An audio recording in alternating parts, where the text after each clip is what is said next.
Hello and welcome to Module 3, Chapter 4.1. In this presentation, we will explore the key knowledge and skills that PLA-MNH group facilitators need to effectively facilitate the PLA-MNH group action cycle. This presentation is split into 6 sections. First, we will consider the responsibilities, knowledge and skills that PLA-MNH group facilitators need to facilitate the PLA-MNH group action cycle. In the next 3 sections, we will drill down to explore the 3 areas of knowledge and skills in more depth: maternal and newborn health knowledge, facilitation skills, knowledge of the PLA-MNH group action cycle. Then we will cover what to do next after reviewing this presentation. And finally, we will also give you guidance on how to get answers to any questions you might have. Let's turn our attention first to the PLA-MNH group facilitator responsibilities, knowledge and skills we'll be focusing on in Chapter 4. As presented previously, PLA-MNH group facilitators are critical and central to the success of the PLA-MNH group approach. They are the members of the program implementation team most directly involved in supporting PLA-MNH groups to achieve their objectives. To do this, PLA-MNH group facilitators have 4 key responsibilities: facilitating the PLA-MNH group cycle, reporting on PLA-MNH group progress, linking PLA-MNH groups, and building the capacity of PLA-MNH group committees. In Chapter 4, we are concerned specifically with building capacities in relation to the first responsibility, that is, facilitating the PLA-MNH group action cycle. There are 3 knowledge and skill areas that are critical for PLA-MNH group facilitators to deliver this responsibility effectively: maternal and newborn health knowledge, facilitation skills, and knowledge of the PLA-MNH group action cycle. We will now briefly explore each of these in turn. Let's start with maternal and newborn health knowledge. Capacity building in relation to maternal and newborn health knowledge will be covered in detail in Module 3, Chapter 4.2. Specifically, PLA-MNH group facilitators will need to learn about the key maternal and newborn health problems which kill, harm and hold back women and newborns. For each problem, they will also need to learn about the causal practices.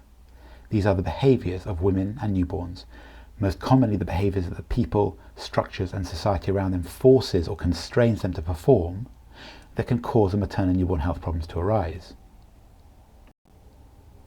And the effects of these problems. These are the results of the problems, often death, illness or disability.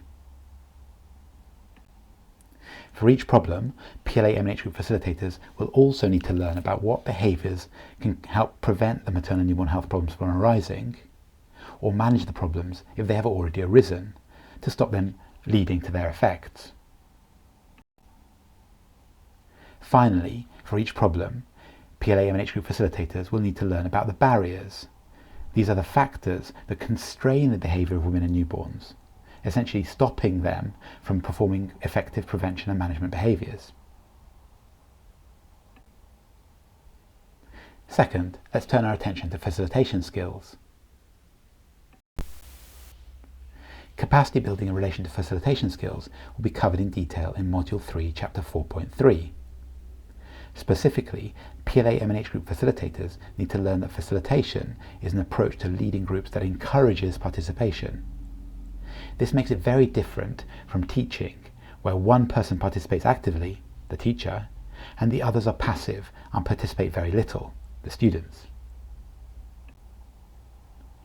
PLA-MNH group facilitators will also need to learn why participation in groups is critical. Without it, group members cannot learn from each other, they cannot organise strongly together, and they cannot take effective collective action to address their concerns. Without participation, groups cannot succeed in achieving their objectives. Finally, PLA-MNH group facilitators will need to learn some helpful tools which they can use to encourage participation in groups. Key to these tools is an understanding that although good participation is the aim, there are a number of challenges which can get in the way and reduce the opportunities for group members to participate. Most commonly, these challenges include dominant members who may not allow others to participate, shy members who may not feel able to participate, conflict which may disrupt the group, and difficult questions which may affect the facilitator.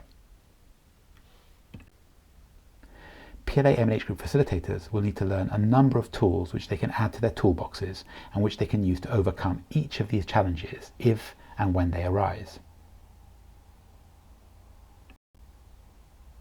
Finally, let's consider knowledge in relation to the PLA-MNH group action cycle. Capacity building in relation to the PLA-MNH group action cycle is the biggest piece and will be covered in detail across Module 3, Chapters 4.4 to 4.9. Specifically, PLA-MNH group facilitators need to learn about the 4 phases that make up the PLA-MNH group action cycle. Phase 1, identifying problems. Phase 2, identifying solutions. Phase 3, implementing solutions. And Phase 4, evaluating solutions. They will then need to learn about the 11 meetings across these 4 phases. Finally, they will need to learn how to facilitate each of these 11 meetings, including how to prepare before each meeting, how to support discussions during each meeting, and finally, how to tie things up after each meeting.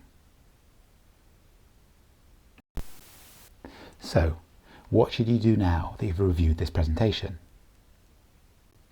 First, we recommend that you update the Module 3 Progress Tracker. Second, we encourage you to do exercise 4.1.1 to reinforce your learning.